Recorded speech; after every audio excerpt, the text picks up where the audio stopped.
The easiest thing I've done was to get out from under the labels and to live the life that I live. The most difficult thing I've ever done was to believe that I can do it.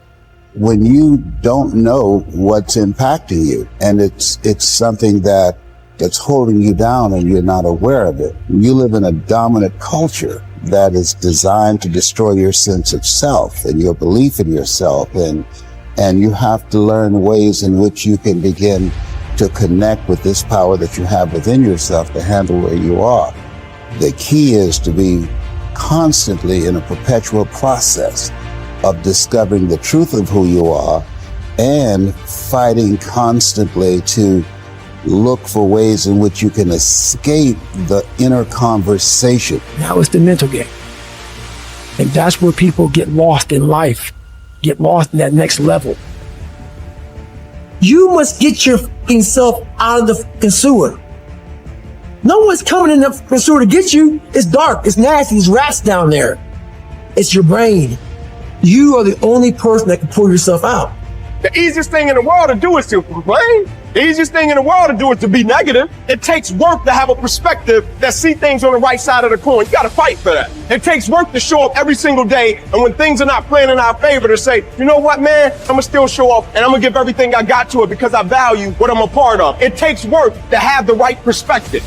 Turn off things that can contribute to your fear. Turn a deaf ear to people that all they can do is talk about how negative things are because they have bought into the consciousness of the world. Start attending workshops, seminars, listening to tapes on a daily basis to begin to recondition your mind, to retrain your thinking. Faith comes by hearing and hearing and hearing. Listen to things that can empower you, that can enable you to create a new reality for yourself and a new life for yourself. Develop the interior core where it doesn't matter if people call you crazy. One of the things limiting you from your income, your impact, a world-class life, you care too much about what people think about you. Everyone has an opinion. Why let the opinions of other people deny you from a life that will make history? If you are distressed by anything external, the pain is not due to the thing itself, but to your estimate of it. And this you have the power to revoke at any moment. To Epictetus, all external events are determined by fate and are thus beyond our control, but we can accept whatever happens calmly and dispassionately. Individuals, however, are responsible for their own actions, which they can examine and control through rigorous self-discipline. Suffering arises from trying to control what is uncontrollable or from neglecting what is within our power. As part of the universal city that is the universe, human beings have a duty of care to all fellow humans. The person who followed these precepts would achieve happiness. If you choose, you are free. If you choose, you need blame no man, accuse no man. All things will be at once according to your mind and according to the mind of God. Richard Wright said it best. He said, the impulse to dream has slowly been beaten out of me through the experiences of life. So when you live in a culture that is designed to destroy your sense of self, where you are marginalized, where you have a feeling of being hopeless and powerless, and you're terrorized. I remember going downtown with my mother, and I saw a water fountain. I think I was about 5 years old, and I ran and I drank from the water fountain. All of a sudden, she grabbed me by the neck and said, don't you ever do that again, and start punching me in the back of my head and my face, and got me down on the ground, was punching me relentlessly. And I said, Mama, please, it's me, Mama, it's me, with this crazed look in her eyes. And then a white policeman came, and he had a nightstick in his hand. He was hitting it in his left hand. Oh. He said, okay, all right. You beat that little nigger boy enough. Now, I won't have to beat him with this nightstick. And he walked away laughing. And my mother broke down and started crying and said, Leslie, I'm so sorry. I'm so sorry. I said, Mama, why'd you beat me like that? He said, these water fountains are for white only, son.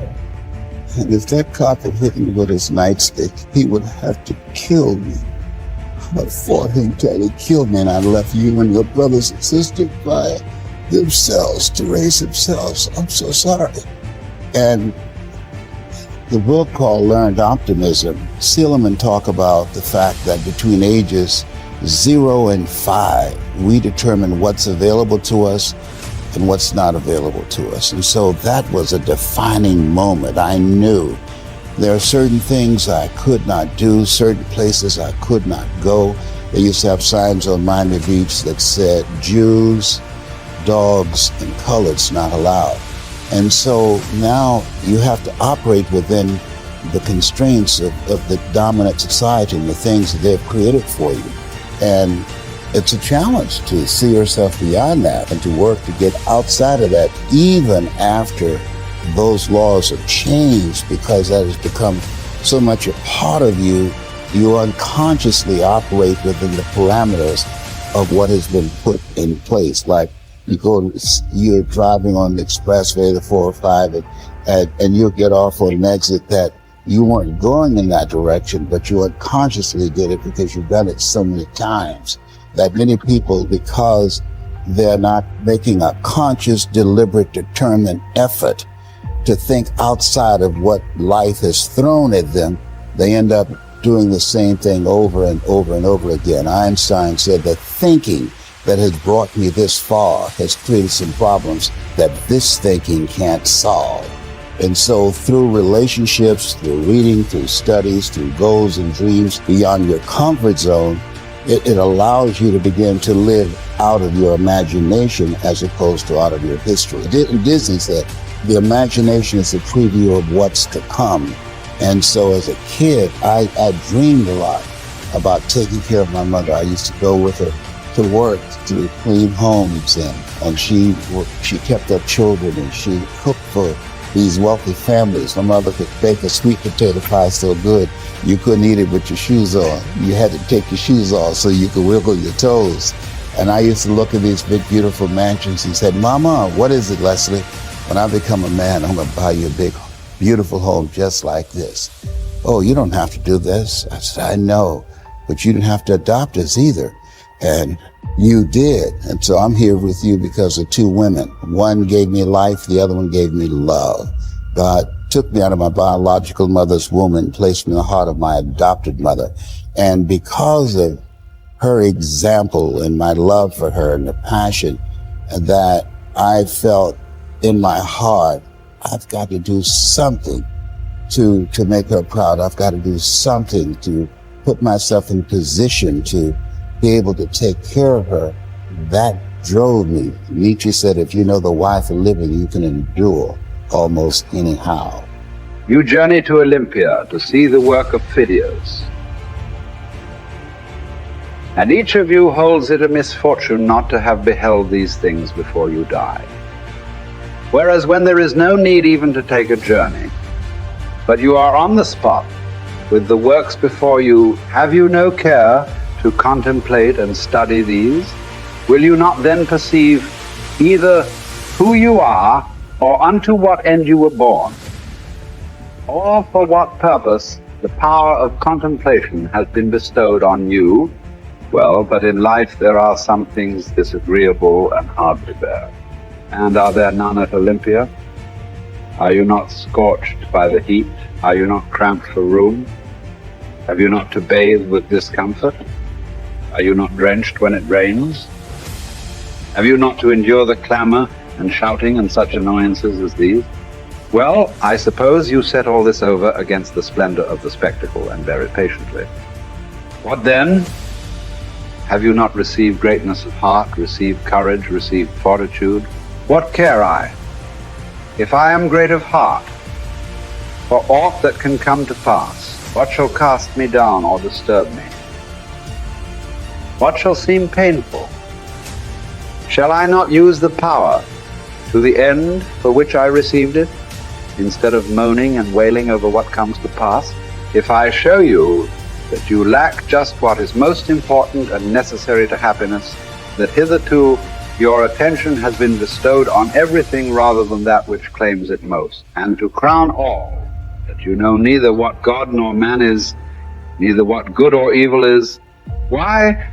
That you are ignorant of everything else, perhaps you may bear to be told. But to hear that you know nothing of yourself, how could you submit to that? How could you stand your ground and suffer that to be proved? Clearly not at all. You instantly turn away in wrath. Yet what harm have I done to you? Unless indeed the mirror harms the ill-favored man by showing him to himself just as he is. Unless the physician can be thought to insult his patient. Friend, do you suppose there is nothing wrong with you? Why, you have a fever, eat nothing today, and drink only water, yet no one says, what an insufferable insult. Whereas if you say to a man, your desires are inflamed, your instincts of rejection are weak and low, your aims are inconsistent, your impulses are not in harmony with nature, your opinions are rash and false, he forthwith goes away and complains that you have intelligence.